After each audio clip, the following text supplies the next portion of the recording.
நல்ல நிலம் பார்த்து நாமும் விதை விதைக்கணும்.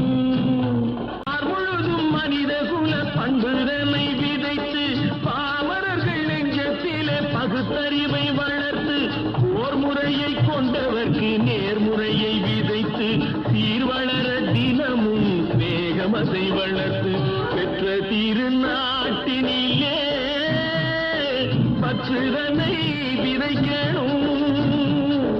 பற்றுதனை விதைத்து